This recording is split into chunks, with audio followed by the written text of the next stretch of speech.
So guys 2024 में अगर आप ब्लॉगिंग करना चाहते हो तो आपको यहाँ पर मैं दिखाऊंगा कि आपको ब्लॉगिंग करते हुए कितना इन्वेस्ट करना पड़ेगा। क्योंकि जो न्यूबी होता है ना, उसको पता नहीं कि वो नीश तो फाइंड कर लेता है, लेकिन एक्चुअली में कितना इन्वेस्ट करना पड़ता है एक ब्लॉगिंग में, तो उसको पता नहीं है। सो इस वीडियो में मैं स्टेप बाय स्टेप बताऊंगा कि कौन सी चीज़ के ऊपर आपको इन्वेस्ट करना पड़ेगा और कौन सी चीज़ के ऊपर आपको इग्नोर करना पड़ेगा। ठीक है, so without any further delay हम लोग स्क्रीन में चलते हैं। सो यहाँ पर आप देख सकते हो कि मैंने कुछ पॉइंट नोट डाउन करके रखे हैं ताकि आपको समझने में बहुत ही हेल्प मिले। तो सबसे पहले हम लोग देख लेते हैं कि डोमेन।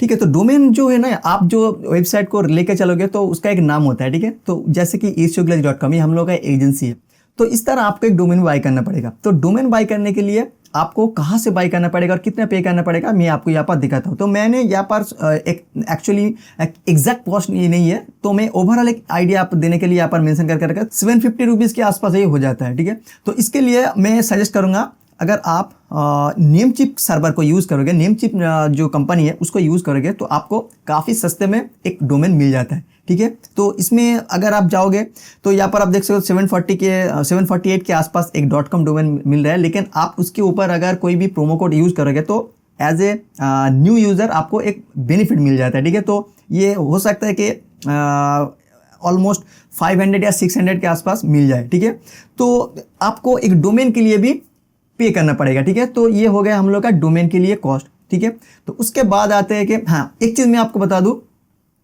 इससे सस्ते भी डोमेन मिल सकता है। तो इसके लिए हो सकता है आप एक चीप वाला जो कंपनी है, ठीक है, जिसका ऑथोरिटी उतना अच्छा नहीं है, आप उसके ऊपर पे कर दें। लेकिन मैं आपको सजेस्ट करूंगा, जब आप डोमेन बाय करोगे या होस्टिंग बाय करोगे तो ट्रस्टेड जो कंपनी है उसके ऊपर अभी जाओ। ठीक है, यहाँ पर आप डोमेन बाय करोगे तो मैं जो नेम चीज सजेस्ट कर रहा हूँ, हो सकता है ये गोडैडी हो, ठीक है, या फिर हो सकता है ब्लू होस्ट हो। तो इस तरह जो कंपनी है आप उसके ऊपर जा सकते हो, क्योंकि ये जो कंपनी है ट्रस्टेड कंपनी है। आप इसके ऊपर डोमेन को बाय करोगे तो ये काफ़ी सिक्योर रहता है। ठीक है, तो उसके बाद हम लोग देख लेते हैं कि होस्टिंग। तो इसमें भी बहुत सारे कंफ्यूजन है कि हम लोग होस्टिंग कहाँ से बाय करो, कौन सा सर्वर बहुत हाई होता है। लेकिन मैं आपको एक चीज़ बता दूं, अगर आप इनिशियल ब्लॉगिंग स्टार्ट करना चाहते हो तो आपको एक हाई अथॉरिटी और एक हाई क्वालिटी सर्वर लेने की कोई ज़रूरत नहीं है, क्योंकि आप इनिशियली में आपको ट्रैफिक मिलने वाला है 30 या 50 के आसपास ट्रैफिक मिलने वाला है। ठीक है, क्योंकि आप एक नैरो निश के ऊपर काम करोगे। अगर आप नैरो निश के ऊपर काम नहीं करोगे और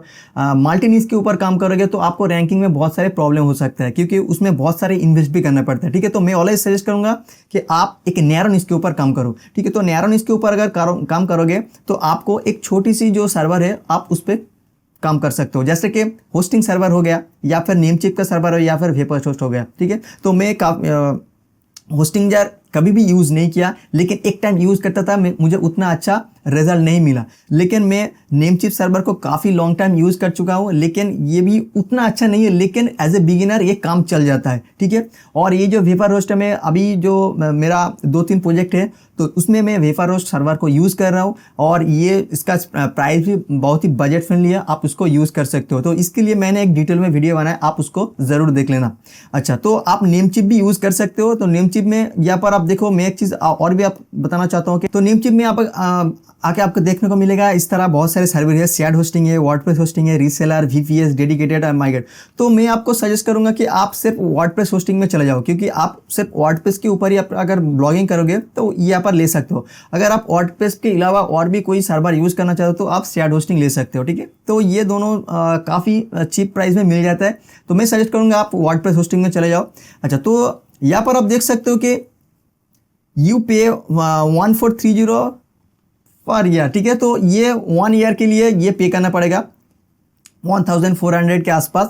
लेकिन जब नेक्स्ट साल में उसको रिन्यू करोगे ना तो उसका प्राइस आ जाता है 4075 के आसपास। ठीक है, तो ये चीज़ आपको ध्यान में रखना पड़ेगा, क्योंकि जब हम लोग कोई भी सर्विस लेना चाहते हैं, जैसे कि डोमेन हो गया या फिर होस्टिंग हो गया, तो काफ़ी प्रीमियम हो जाता है अगर हम लोग एक हाई लेवल कोई कंपनी को सिलेक्ट कर लें। ठीक है, तो अगर आप देखोगे इसी तरह कोई शेयर्ड होस्टिंग किसी और भी कंपनी, ग्रीन गिग, मैं आपको एक बार दिखाता हूँ कि ग्रीन गिग में कितना चार्ज लेता है। ठीक है, इसका सर्विस भी हमने यूज़ किया था, काफ़ी अच्छा है, लेकिन इसका प्राइस भी बहुत कॉस्टली है।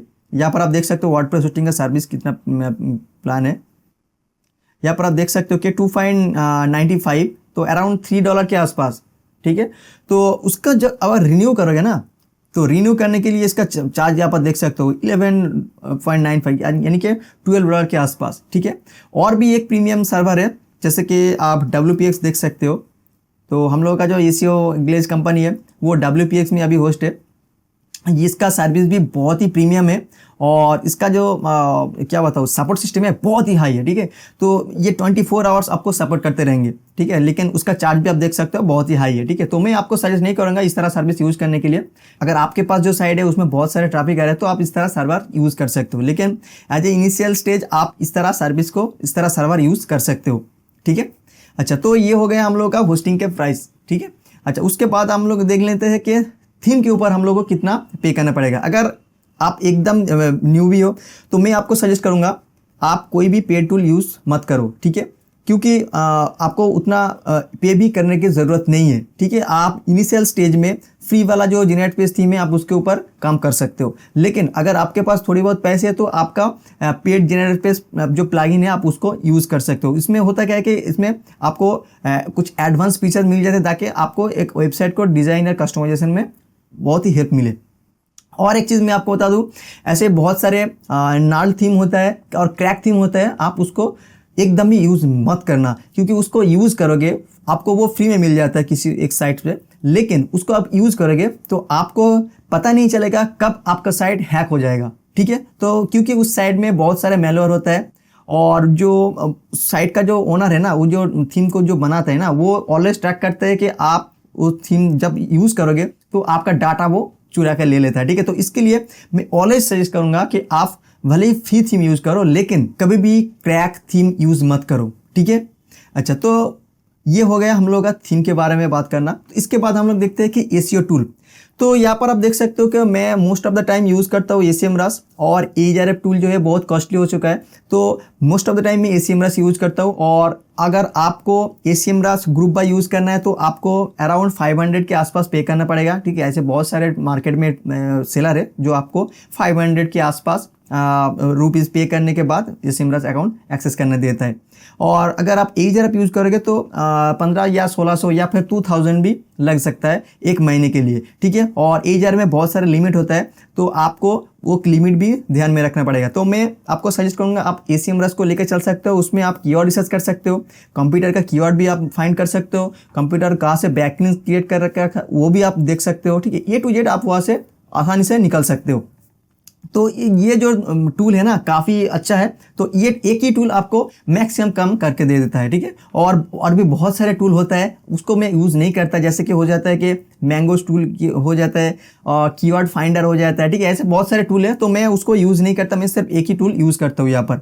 अच्छा, उसके बाद आता है AI टूल। मार्केट में बहुत सारे AI टूल है जो कि कंटेंट को क्रिएट करके देता है, ठीक है। तो मैं जो टूल यूज़ करता हूँ वो ChatGPT प्रीमियम है, ठीक है। तो कभी प्रीमियम भी यूज़ करता हूँ और फ्री वर्जन भी मेरा काम चल जाता है, ठीक है। तो अगर आप ChatGPT फ्री यूज़ करोगे तब भी काम हो जाता है, और अगर आपके पास थोड़े पैसे तो आप मंथली में 1600 रुपये पे कर सकते हो, ठीक है। तो इसमें होता क्या है कि अगर आप ChatGPT को सही तरीके से यूज़ करोगे तो आपको कंटेंट का आउटलाइन क्रिएट करने में बहुत हेल्प मिलेगा, ठीक है। तो ऐसी चीज़ आपको देखने को मिलेगा कि आप इंटरनेट में या साइड में उतना अच्छा इंफॉर्मेशन नहीं मिल रहा है, ठीक है। तो आप उस तरह सिचुएशन में ChatGPT से हेल्प ले सकते हो, ठीक है। लेकिन मैं एक चीज़ आपको बता दूँ कि ChatGPT को सिर्फ एज ए असिस्टेंट यूज़ करो, ठीक है। अगर आप सिर्फ कंटेंट क्रिएट करने में ये ChatGPT को यूज़ करोगे तो कंटेंट को क्वालिटी उतना अच्छा नहीं होगा, ठीक है। वो दिन चले गए जहाँ पर हम लोग एक कीवर्ड को ChatGPT को दे देते और ChatGPT एक बड़ा सा कंटेंट हम लोग को दे देता, लेकिन उसका क्वालिटी उतना अच्छा नहीं था।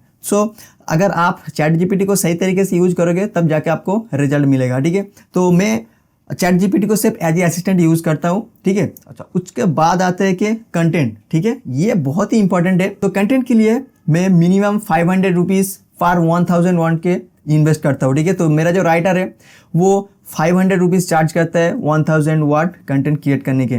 तो अगर आप छोटी सी निश के ऊपर काम कर रहे हो तो उसमें आपको मिनिमम 50 ब्लॉग अगर आपको क्रिएट करना पड़े तो वो ब्लॉग अगर 2000 वर्ड के आसपास हो तो आपको अराउंड 20,000 के आसपास पे करना पड़ेगा, ठीक है। तो अगर आप खुद राइटर हो, अगर आपको टाइम मिलता है, आप खुद राइटिंग सेगमेंट को मैनेज कर सकते हो तो आपको ये 20,000 रुपीज़ पे करने की ज़रूरत नहीं है, आप खुद से ही आर्टिकल को क्रिएट करो, ठीक है। लेकिन मैं आपको यहाँ पर और बार कर देता हूँ कि अगर आप सिर्फ चैट जीपीटी को ही यूज़ करते हुए कंटेंट क्रिएट करोगे तो उतना क्वालिटी आपको नहीं मिलेगा, ठीक है। आपको मैनुअल रिसर्च करना पड़ेगा, आपको यूट्यूब में वीडियो देखना पड़ेगा, ऐसे प्रोफाइल जो फोरम साइट है उसको रिसर्च करना पड़ेगा, ताकि आपको जो कंटेंट है वो यूनिक हो, ठीक है। यूनिक का मतलब ये नहीं कि आप 10-20 कंटेंट को लेके उसको मॉडिफाई करके कंटेंट क्रिएट करो, नहीं, यूनिक का मतलब वो नहीं है, ठीक है। तो आप एक ऐसे तरीके से कंटेंट को रिप्रेजेंट करो ताकि गूगल को लगे एकदम फ्रेश और न्यू कंटेंट है, ठीक है। तो उसके बाद हम लोग देख लेते हैं कि बैकलिंक्स, ठीक है। तो ऐसे बहुत सारे आपको यूट्यूब में वीडियो मिलेगा, और मेरा यूट्यूब चैनल भी है फाउंडेशन बैकलिंक्स नाम के। तो उसमें मैंने कहा कि आपको फ्री में बैकलिंक मिल जाता है, लेकिन उस टाइप का जो बैकलिंक्स है उसमें क्वालिटी उतना अच्छा नहीं होता, क्योंकि उसमें होता है कि मैक्सिमम लोग फ्री में वहाँ से बैकलिंक लेता है। तो उसके लिए क्या होता है कि उसका जो क्वालिटी है ना, जो लिंक जो है उतना अच्छा नहीं रहता। तो इसके लिए आपको एक क्वालिटीफुल बैकलिंक के ऊपर इन्वेस्ट करना पड़ेगा, ठीक है। तो मैं जो क्वालिटीफुल बैकलिंक के ऊपर इन्वेस्ट करता हूँ उसका प्राइस अराउंड 1500 3000 के आसपास होता है, ठीक है। तो इसका डिपेंड करता है कि जो साइट है उसका मैट्रिक्स क्या है, उसका ऑर्गेनिक ट्रैफिक क्या है, उसमें कितना सारे क्वालिटी बैकलिंक्स है, ठीक है। तो इसके ऊपर बहुत सारे फैक्टर डिपेंड करते हैं।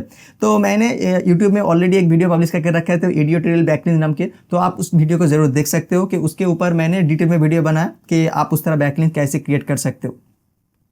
तो मैं अगर ऐसे माइक्रो निश को लेकर चलूँ तो अगर मैं 10 लिंक को बाय करूँ, ठीक है, तो 10 लिंक के लिए अराउंड 15,000 से 30,000 के आसपास स्टार्ट पड़ जाता है, ठीक है। तो अगर मान के चलो कि मैं मीडियम रेंज के ऊपर इन्वेस्ट करूँ तो अराउंड 15,000 के आसपास इन्वेस्ट करना पड़ेगा, ठीक है, तब जाके आपको एक क्वालिटीफुल बैकलिंक मिलेगा, ठीक है। तो इस तरह अगर बैकलिंक क्रिएट करोगे तो आपको रैंकिंग में बहुत सारे बूस्ट मिलेगा, ठीक है। अच्छा, तो लास्ट में यहाँ पर देख लेते हैं टोटल हम लोगों को कितना इन्वेस्ट करना पड़ेगा, ठीक है। तो ये जो स्टेप यहाँ पर मैं बताया, तो अगर उसको आप फॉलो करोगे, आप इसको लेके चलोगे तो अराउंड 44,000 के आसपास आपको पे करना पड़ेगा, ठीक है। तो मैं यहाँ पर बैकलिंक सिर्फ बेसिक को यहाँ पर ऐड किया, और उसके साथ साथ मैं एकदम छोटी जो नेमचिप वाला जो 119 पैकेज है उसको ऐड किया, ठीक है। तो इस तरह छोटी छोटी जो पैकेज है मैं उसको ऐड करते हुए 44,000 के आसपास एक यहाँ पर मैक्सिमम कॉस्ट ऐड करके रखा है, ठीक है। तो आप भी इस प्राइस को लेके चलो, ठीक है। ब्लॉगिंग फ्री नहीं है। अगर आप यही सोच रहे हो कि आप ब्लॉगिंग को फ्री में चलाओगे तो ऐसा नहीं होगा, क्योंकि आपका जो कंप्यूटर है ना वो बहुत स्ट्रांग होते जा रहे हैं, ठीक है। वो बैकलिंक में इन्वेस्ट कर रहे हैं और क्वालिटी कंटेंट क्रिएट कर रहे हैं। तो अगर आप फ्री में सब कुछ करने लगोगे तो उसमें उतना क्वालिटी आपको नहीं मिलेगा, ठीक है। तो आई होप दिस वीडियो बहुत ही हेल्पफुल हुआ होगा। अगर इस वीडियो को अच्छे लगे तो प्लीज़ इसको लाइक कर दो, और इस चैनल में आप नए आए हो तो प्लीज़ इस चैनल को भी सब्सक्राइब करके रखो, ताकि एसईओ और ब्लॉगिंग रिलेटेड वीडियो आपको मिलते रहे।